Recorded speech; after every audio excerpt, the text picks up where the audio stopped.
Be or not to be, that is the question. जगावं की मरावं हा एकच सवाल.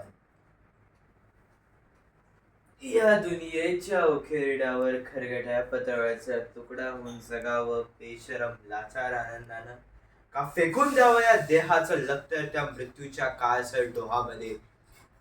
आणि करावा सर्वांचा शेवट एकाच प्रहाराने, माझा तुझा याचा आणि त्याचा सुद्धा. मृत्यूच्या महासर्पाने जीवनाला असा डंक मारावा की नंतर येणाऱ्या निद्रेलाही नसावा जागृतीचा किनारा कधीही. पण मग त्या निद्रेलाही पुन्हा स्वप्न पडू लागले तर तर तर इथेच मेघ आहे. नवीन स्वप्नांच्या अनोखी प्रदेशात प्रवेश करण्याचा धीर होत नाही, म्हणून आम्ही सहन करतो हे जुने जागेपण, अस्तित्वावर होणारे विटंबना, अभिमानावर होणारे बलात्कार आणि अखेर करुणेचे कटोरी घेऊन उभे राहतो खालच्या मनानं आमच्याच मार्गाने. विधात्या, तू इतका कठोर का झालास? एका बाजूला ज्यांना आम्ही जन्म दिला ते आम्हाला विसरता, आणि दुसऱ्या बाजूला ज्याने आम्हाला जन्म दिला तर तूही आम्हाला विसरतो. मग या विस्कटलेल्या हाडांचे सापे घेऊन हे करुणा करा. आम्ही थेड्याने कोणाच्या पाया डोकं आदळायचं? कोणाच्या? कोणी घर देतं का घर?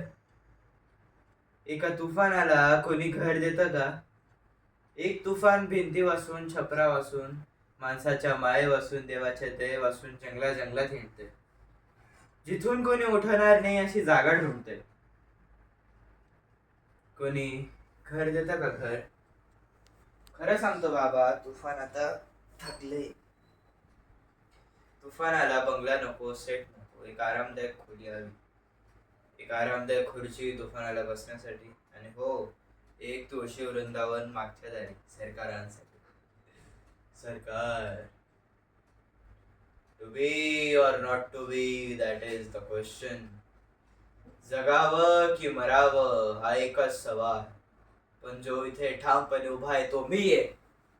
मी ऑथल्लो, सुधाकर, हॅमलेट. मी आहे प्रतापराव, आणि मी आहे गणपतराव बिलवेकर, नटसम्राट.